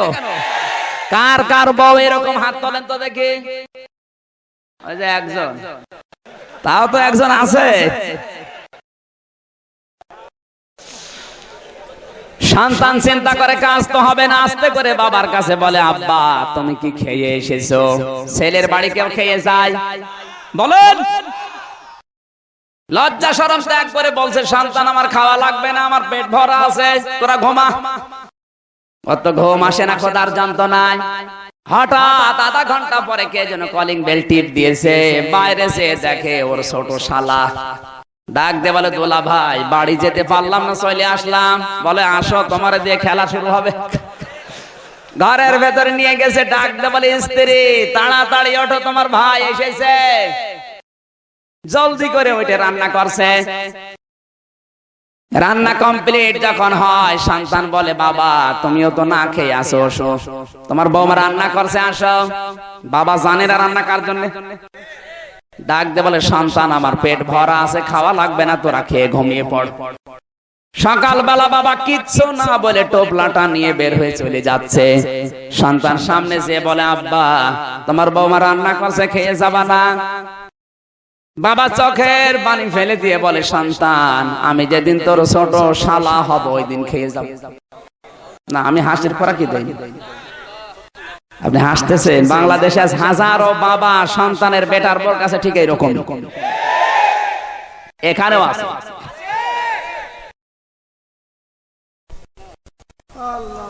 কত বড় দুঃখ নিয়ে কথাটা বলেছে বাবা, যে সন্তান আমি যেদিন তোর ছোট শালা হব ওই দিন খেয়ে যাব, কারণ রান্না তো আমার জন্য না, রান্না তো শালার জন্য। কথা বলেন ঠিক কিনা? আজ অনেক পরিবারে বাবার মা সন্তানের কাছে, পুত্রবধূর কাছে বোঝা হয়ে দাঁড়িয়েছে। অথচ ওই বাবা মা না হলে কিন্তু সন্তানটা ওই বউ পেত। আরো জোরে বলেন। আমার বিশ্ববিদ্যালয় লাইফের এক বন্ধু, এত গরিবের ছেলে ছিল। নবীজি জানিয়েছেন, পৃথিবীর ময়দানে কোন গুনাহ যদি তুমি করো, ওই গুনার শাস্তি আল্লাহ আখিরাতে দেবে, কিন্তু মা বাবার সাথে যদি কেউ নাফরমানি করে, ওই শাস্তি আল্লাহ দুনিয়ায় দেবে, তারপরে মরণ দেবে। কে শাস্তি দিয়েছে? এত গরিব মানুষের ছেলে মাস্টার্সে পরীক্ষা দেবে, 4,500 টাকা লাগবে, ওর কাছে টাকা নেই। ওর বাবা শেষ পর্যন্ত মাকে সাথে করে রোজা রেখেছে। রোজা রাখলে যেহেতু 2 বেলা খাবার খাওয়া লাগে, একবার খাওয়া লাগে না। মানুষের জমিতে কামলা দিয়েছে, মাকে বলেছে তুমি যাও মানুষের বাড়িতে কাজ করো। ঝিয়ের কাজ করে বাবার কামলার টাকা দিয়ে রোজা রাখার ওই এক বেলার টাকা গুছিয়ে 4,500 টাকা ওর হাতে দিয়ে বলে, যা পরীক্ষা দিয়া। পরীক্ষা দেওয়ার পরে পাশও করেছে। ঢাকায় একটা চাকরিও পেয়েছে, প্রাইভেট, বেতনও অনেক বেশি। পছন্দ করে একটা বিয়ে করেছে, কিন্তু কপাল খারাপ, বউটা এসো জল্লাদ, মা বাবার নামই শুনতে পারে না। নাম তো শুনতেই পারে না। আর কড়া ভাষায় বলেছে, স্বামী তোমার মা বাবার পরিচয় দিতে পারবা না। কেউ যদি জিজ্ঞাসা করে, বলে আমার শ্বশুর শাশুড়ি মারা গেছে। ওদিকে বুড়ো আর বুড়ি চিন্তা করে, আমার সন্তান তার আসে না। শুনেছে যে ঢাকায় চাকরি করে, বাধ্য হয়ে জীবন বাঁচানোর তাগিদে একটা রিকশা ভাড়া নিয়েছে, ভাঙ্গা রিকশা। তাও দিনের বেলায় তো বের হতে পারে না সন্তানের সম্মানে। এই শীতের রাত ঢাকা থেকে যে নাইট কোচ গুলো যায়, মাথার উপরে চাদর ফেলে দিয়ে, মুখটা গামছা দিয়ে পেঁচিয়ে এরপরে ভাড়া মারে, যতটুকু ভাড়া হয় অর্ধেক দেয় মালিককে, অর্ধেক দিয়ে ওর সংসার চলে।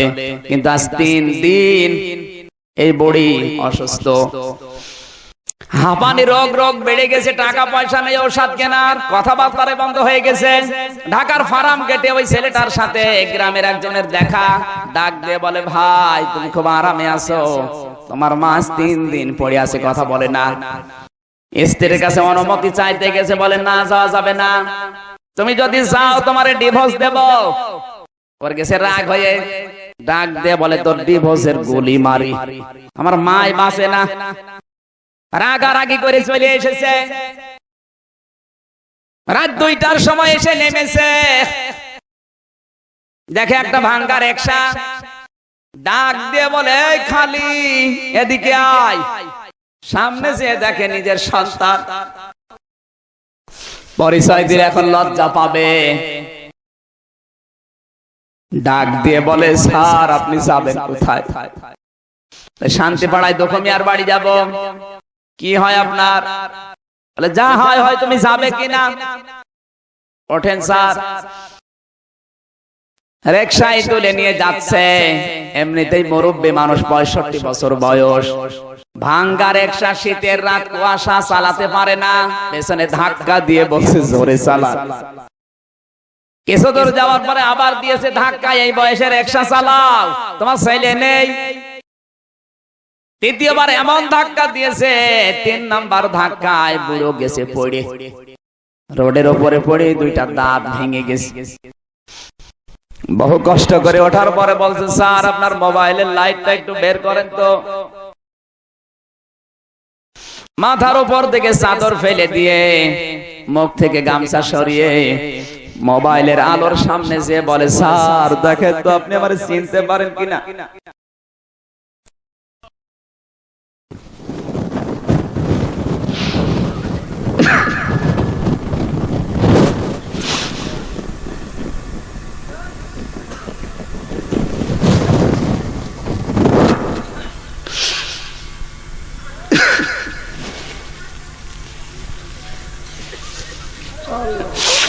তোমাকে স্যার বানাতে গিয়ে আমার জীবনটাই নষ্ট হয়ে গেছে। আমি রোজা রেখে রেখে তোমার পরীক্ষার ফিস দিয়েছিলাম, মানুষের জমিতে কামলা দিয়ে তোমার হাতে টাকা দিয়েছিলাম 4,500। তুমি আজ কয় মাস আমাদের খবর নাওনি। তোমার মাস 3 দিন পড়ে আছে, ঔষধের পয়সা নেই। দিনের বেলা তো আমি রিকশা ভাড়া মারতে পারি না তোমার সম্মানের কারণে, রাতের বেলা তাও মুখ পেঁচিয়ে বের হই, মানুষ যেন চিনতে না পারে। ও স্যার তুমি 3 বার যখন ধাক্কা দিলে, তৃতীয় ধাক্কায় আমার 2টা দাঁত ভেঙে গেছে। ছেলেটা রিকশা থেকে নাপ দিয়ে নেমে বাবার পাড় জড়িয়ে বলে, আব্বা আমারে মাফ করে দেন, এ ভাঙ্গা রিকশা আপনি পেলেন কোথায়? বাবা বলে, সন্তান এটা আমি ভাড়া নিয়েছি, অর্ধেক যায় মালিকের ঘরে, অর্ধেক আসে আমার নিজের সংসার চালাতে। কিন্তু আজ 3 দিন তোমার মা তো আর কথা বলে না। তাড়াতাড়ি বাড়ি চলো। বাড়ি পৌঁছিয়ে দেখে বাড়ি যাওয়ার 10 মিনিট আগে ওর মা মারা গেছে। দৃশ্য দেখে বাবাও 2 মিনিটের ভেতরে হার্ট অ্যাটাক করে মারা গেছে। মা বাবার লাশ জড়িয়ে হাউমাউ করে কাঁদে, ডাক দিয়ে বলে, আব্বা আম্মা তোমরা আমাকে মাফ করে গেলে না, আমি দুনিয়াও হারালাম, আখিরাতও হারালাম। আল্লাহর নবী বলেন, হুমা জান্নাতুকা হুমা নারুকা, মা বাপ তোর জান্নাত, মা বাপ তোর জাহান্নাম। পড়া কোরআন শরীফ আমি পড়ে দেখেছি, যেখানে আল্লাহ নিজের নাম দিয়েছেন সেখানেই দিয়েছেন মা বাবার নামে ব্যাখ্যা। যত জায়গায় মা বাবার নাম, কোন জায়গায় ব্যাখ্যা ছাড়া নেই। দুনিয়ার কোন মানুষের নামে আমি এত ব্যাখ্যা পাইনি। মা বাবার নাম বললে আল্লাহ ব্যাখ্যা দিয়েছেন 3টা, 5টা, 7টা, 12টা, 15টা। সুবহানাল্লাহ বলতে পারে নাই? আল্লাহ কি পাগল হয়ে গেল? এত ব্যাখ্যা দিচ্ছে কারণ কি? আল্লাহ জানে এই পৃথিবীতে আমি আল্লাহর পরে ওই মানুষের জন্য সবচাইতে বেশি কষ্ট করে ওর মা আর বাবা। কথা বলে না কেন? আজ তাদের সাথে কোনো পরামর্শ নেই, যত পরামর্শ টুকটুকির সাথে। আল্লাহর নবী বলে, সব কাজ যখন বইয়ের পরামর্শ মাকে অপেক্ষা করে করা হবে, মেয়েদের পরামর্শ মতো যখন পরিবার থেকে আন্তর্জাতিক জীবন পর্যন্ত চলবে, পুরুষের কোনো ভ্যালু থাকবে না। ওই সময় তোমরা দুনিয়ায় থাকার দরকার নেই, কবরই তোমাদের জন্য ভালো হবে। আমার মনে হয় কথাটা ১৫০০ বছর আগে আমার নবী এই মাত্র বলে গেল। কথা বলুন, বাংলাদেশ দেখে দেখে মনে হচ্ছে বলে গেল। খ্রিস্টানদের কথা বলছিলাম, পুরা জাতিকে ওরা মাতাল করে রাখতো, কারণ ওদের অবৈধ কাজে কেউ যেন বাদ সাজতে না পারে। আজ বাংলাদেশে খ্রিস্টানদের এই থিওরি অনুযায়ী যারা কাজ করছে, এরা ডিজিটাল খ্রিস্টান। মদ খাওয়িয়ে মাতাল করে রাখে জাতিকে। ৩ নম্বর জাতি ছিল প্রতিষ্ঠিত জাতি, মুশরিক। এদের জাতীয় ব্যবসা ছিল নারীর ব্যবসা। ওরা বউ দিয়ে ইনকাম করে খেত। ওরা বলতো আমরা পুরুষ মানুষ, আমাদের শরীরে শক্তি আছে, ওদের শরীরে শক্তি নেই। ওরা হয় মাথা দোলাবে, নাচবে, চামড়া বিক্রি করবে, যা পারে করবে, টাকা আমাদের দেবে। আজ বাংলাদেশে অনেকে কোনো কাজ কাম করে না, ৪-৫টা বিয়ে করে রেখে দিয়েছে। কথা বলা লাগবে। আপনি দেখবেন চাচা এর সাথে বউ কম না বেশি? চাচার কোনো চিন্তা আছে? চাচা শুধু আরামে খাবে। চাষি আছে আমাদের রওশনের সাথে কোনো চিন্তা নেই। তাও তো কয়েকটা চাষি বেশ বাদ চলে গেছে। কয়েকদিন আগে চাচা এর সাথে ফেসবুকে স্ট্যাটাস দিয়েছিল, আমার যৌবন এখনো অটুট। ৮২ বছর বয়স চাচার, এখনো যদি বলে আমার যৌবন এখনো অটুট, আমরা কি করছি?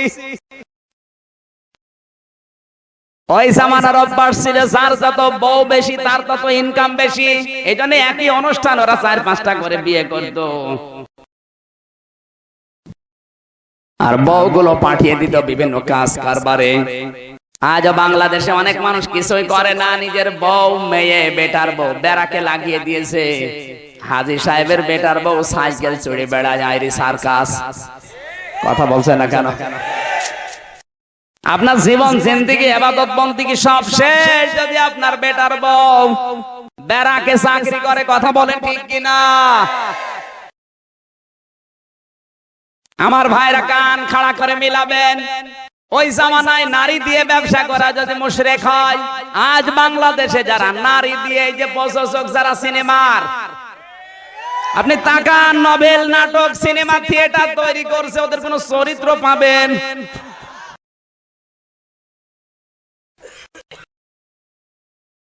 শয়তান লজ্জা পায় সিনেমার প্রযোজক যারা, তাদের আচরণ দেখে। শয়তান অত নিচে নামে না। মোড়ে মোড়ে যে সমস্ত ছবিগুলো টাঙিয়েছে, আমার মনে হয় শয়তান এ দেশে আর নেই, অন্য দেশে পালিয়েছে। কথা বলুন। শয়তান চিন্তা করে মা তো মানুষ এত নিচে নামে কি করে? বাবা মা ছেলে মেয়ে পুত্রবধূ সব এক জায়গায় বসে সিনেমা দেখছে। বাংলাদেশের যে সিনেমা এখন কি দেখার মতো? আরো আসতে বলে। মোড়ে মোড়ে এমন পোস্টার লাগিয়েছে, এই দেয় ভাই যদি ওনার ছোট মেয়েটাকে নিয়ে বাজারে যায় এই সাবাড়ে, আর ওই পোস্টার দেখে মেয়ে যদি বলে আব্বা এটা কি, ও মরে যাওয়া ছাড়া কোনো উপায় আছে? আর যারা নারী দিয়ে ব্যবসা করে খাচ্ছে, তোমার পরিবার আল্লাহ শান্তি রাখবে না মুশরিকদের মতো। এই জন্য সিনেমা জগতে যারা আছে, চলচ্চিত্র জগতে আপনি উপরে দেখতে মনে হয় খুব ভালো আছে, অমর সানি মৌসুমী, আপনি ভেতরের খবর নিয়ে দেখেন 24 ঘন্টা বন্ধ চলছে। বাইরে থেকে ভেতরের অবস্থা বোঝা যায় না। নারী দিয়ে যারা ব্যবসা করে খাচ্ছে, একটা সাবান বিক্রি করবে, এই ভাইকে দিয়ে যদি বলেন ভাই সাবানটা ভালো আপনারা নেন, না, মেয়ে লোককে হাতে দিয়ে আগে ওড়না খুলেছে, কথা বলেন, ওড়না খুলে নাচানাচি করে বলে সাবানটা ভালো। পুরুষ মানুষ দিয়ে বলা যায় না? চিরুনি বিক্রি করবে, তাও বেলো, কথা বলছে না। মেয়ে লোক দিয়ে কাজ কারবার করে খাওয়া, ব্যবসা করে খাওয়া, মেয়ে লোক দিয়ে কাজ করে ইনকাম করে খাওয়া, এটা খ্রিস্টান না, ইহুদি না, এটা মুশরিকদের স্বভাব। আজ বাংলাদেশে এই কাজ যারা দেদারসে করছে, এরা ডিজিটাল মুশরিক। ওই জামানায় আর একটা জাতি ছিল নিভো নিভো অবস্থায়, তাদের নাম হানিফ। নাম কি? হানিফ মানে আমাদের মাহবুব আলম হানিফ না, হানিফ মানে হানিফ গোত্র। ওরা একনিষ্ঠভাবে ইব্রাহিম নবীর আদর্শ মেনে চলতো। কষ্ট হচ্ছে আপনাদের? এই আয়াত শুরু করব না? নবীজি এই দৃশ্য দেখার পরে তিনি 15 বছর ধ্যান করলেন। কয় বছর? হেরা গুহায় 15 বছর তিনি ধ্যান করেছিলেন। আমি নিজে ওই গুহায় 3 বার উঠেছিলাম। আল্লাহর নবী যেখানে বসে বসে ধ্যান করতেন, খাদিজাতুল কুবরাও 2 বেলা করে খাবার ওই জায়গায় পৌঁছিয়ে দিতেন। 15 বছর পরে নবীকে দুনিয়া শান্ত করার জন্য 5টা আয়াত আল্লাহ দিলেন। ইকরা বিসমি রাব্বিকাল্লাযী খলাক খলাকাল ইনসানা মিন আলাক ইকরা ওয়া রাব্বুকাল আকরামুল্লাযী আল্লামা বিল কলাম। জোরে বলেন আল্লাহু আকবার। নবীজি 15 বছর ধ্যান করার পরে কি পেলেন? প্রথম হইছে পড়ো, বলেন। আর বাংলাদেশে আজ আল্লাহর ওলি যারা দাবি করছে, ধ্যান করে করে পড়াশোনারও ছেড়িয়ে দিচ্ছে। নবীজি ধ্যান করে পেয়েছেন পড়ো, ইকরা, আর এরা কি ধ্যান করে যা পড়াশোনা করতে আরো বন্ধ করে দিচ্ছে। আমার ভাইরা, বিশ্বনবী যখন ওখান থেকে আসলেন, খাদিজাতুল কুবরাকে দাওয়াত দিলেন, তিনি কবুল করলেন। আবু বকর সিদ্দিক, হযরতে ওসমান, হযরতে আলী, হযরতে তালহা, জুবায়ের, একটা একটা করে 40 জন দাঁড়িয়েছে, আমির হামজা সহ। কান খাড়া করে মিলাবেন বাংলাদেশের সাথে। এই দেশে কোন গরিব মানুষ যদি দল বদল করে তেমন কিছু মনে হয় না, কিন্তু একটা ধনী মানুষ ডাক্তার এনামুর রহমান যদি এই মুহূর্তে আওয়ামী লীগ ছেড়ে বিএনপিতে যোগ দেয়, একটা হইচই পড়ে যাবে না? ওই জামানায় আবু জাহেল, উতবা, সাইবা দেখতেছে গরিব মানুষ সমাইয়া আম্মার, ইয়াসির, বেলাল, খাব্বাব এরা গরিব, যা করে করুক, অসুবিধা নেই। কিন্তু ওসমানের মতো তামাম দুনিয়ার 3 নাম্বার ধনী ছিল ওই সময়। হযরত ওসমান ছিল পুরো আরব জাহানের ভেতরে 3 নাম্বার ধনী, তিনি পরিবর্তন হয়ে গেছে। হযরত আবু বকর ছিল 13 নাম্বার ধনী, পরিবর্তন হয়ে গেছে। হযরত খাদিজাতুল কুবরা ছিল 7 নাম্বারের ধনী, পরিবর্তন হয়ে গেছে। আব্দুর রহমান বিন আউফ ছিল 6 নাম্বার ধনী, পরিবর্তন হয়ে গেছে। এই মানুষগুলো যখন পরিবর্তন হয়, আবু জেহেলের টনক নড়েছে, হচ্ছে কি? তখন ষড়যন্ত্র আরম্ভ করেছে ওমরকে দিয়ে, প্রথমে পারে নাই, কারণ ওমর কোরআন শুনে মুসলমান হয়ে গেছে। হযরত ওমর তরবারি যেটা নিয়েছে রাসূলকে হত্যা করার জন্য, ওইটা উল্টিয়ে নিয়ে আবু জেহেলকে বলে, এটা কি? তরবারি, এটা রেখে দিলাম তোর জন্য। এখন থেকে মরণ পর্যন্ত যদি রাসূলের একটা পশমের ক্ষতি হয়, এই তরবারি তোর উপরে চলবে। আবু জেহেল বলছে, মায়ের খাবে কে আর খাচ্ছে কে? পৃথিবীর নেতারা যতই সিটিং ফিটিং মিটিং যাই করেন ইসলামের বিরুদ্ধে, আসল মগজ ধোলাই করেন কে? উনি পরিবর্তন করে আপনার সিটিং ফিটিং মিটিং সব শেষ। বাড়ি যাওয়ার পরে স্ত্রী, ওকে সাধারণ স্ত্রী না নেত্রী? না, কেরা জাতীয় নেত্রী। ডাক দিয়ে বলে, স্বামী মন খারাপ কেন? বলছে, মোহাম্মদ তো কিছুই করা যায় না। বলে, করা যাবে, আমার বাবার বাড়ির টাকা আছে, তুমি মস্তান রেডি করো, মস্তান রেডি করো, বাকি যা করার আমার বুদ্ধি মতো করো, একবারেই পড়ে যাবে। কালকে দুপুর বেলা রোদ যখন বেশি আসবে, দ্বীপ্রহের সময়, মস্তানদেরকে দিয়ে দিনে দুপুরে একটা মানুষকে হত্যা করো, তাহলে দুনিয়ার মানুষ দেখবে যে আবু জেহেল পারে নাকি। দিনে দুপুরে যখন মোহাম্মদকে হত্যা করে ফেলেছে, আমাদের তো চাল পানি তাড়াতাড়ি তোমার দলে ভয়ে হলেও যোগ দেবে। কথা যদি না বোঝার ভান করে থাকেন, আপনার খবর আছে। আবু জেহেল বলে, অসুবিধা নেই, মস্তান রেডি হয়ে গেছে। আল্লাহ রাব্বুল আলামিন ওই কথাটাই জানিয়েছেন, ওয়াদুহা ওয়াল্লাইলি ইযা সাজা মা ওয়াদ্দাআকা রাব্বুকা ওয়া মা ক্বালা।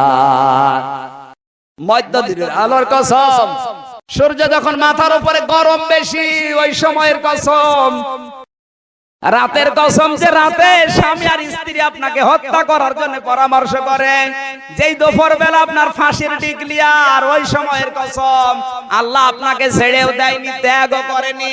আলাল আখিরাতু খায়রুল লাকা মিনাল উলা, আপনার প্রথমের চাইতে শেষ ভালো। সুবহানাল্লাহ বলতে পারেন না? অতি শীঘ্রই আল্লাহ আপনাকে এমন কিছু দেবে যা আপনি পেয়ে খুশি না হয়ে পারবেন না।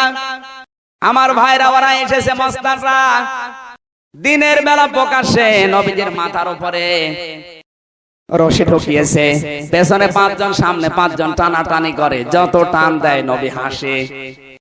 সামনে যারা দেখতেছে ডাক দিয়ে বলে, এই কি দাঁড়া, এত টান দেওয়ার পর তো মরে যাওয়ার কথা, হাসে কোন কারণে? একজন আরেকজনকে বলছে মুহাম্মদের সাথে আল্লাহ আছে। পেছনের মস্তান বলে, কোন আল্লাহ? বলছে কাবা শরীফের আল্লাহ। ওরা অন্য আল্লাহ না মানলেও কাবার আল্লাহ মানতো। যে আব্রাহা ধ্বংস করেছে যে আল্লাহ, ওই আল্লাহ আছে মুহাম্মদের সাথে। মস্তানরা বলছে, আগে যদি জানতাম মুহাম্মদ হত্যা করার কোনটা কি নিতাম না। নিজে বাঁচলে বাবার নাম জল জল দিয়ে এক দৌড়ে আবু জেহেলের কাছে বলে, নেতা আগে থেকে বলো নিজে ওর সাথে আল্লাহ থাকে, আগে জানলে কোনটা কি নিতাম না। আবু জেহেল বলে, মারতে যখন পারলি না টাকা ফেরত দে। মস্তানরা বলছে, কিসের টাকা? চেষ্টা করেছিলাম, হয়নি। আবু জেহেল বলে, তোরা তো বাড়ি চলে যাচ্ছি, আমি যাব কোন কায়দায়? কারণ টাকা আমার না, টাকা আমার। আরো জোরে। আজ অনেক এরকম বিপদে আছে, টাকা তো আমার না, টাকা আমার জনগণের। তোরা তো বাড়ি চলে যাস, আমি যাব কি করে? কারণ আপনার নিজের 14 লাখ টাকা খরচ করবেন, অসুবিধা নেই, বড় টাকা 2 টাকা খরচ করে দেখেন। আমার তো মাসে মাসে দেখেছি আমার ম্যাডামের কাছে 200 টাকা যদি ধার করি, 14 বার দিলেও ধার শোধ হয় না।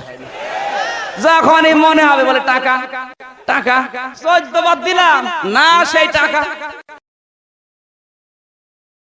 আল্লাহর নবীকে আল্লাহ সাফা দিয়েছেন, সাফা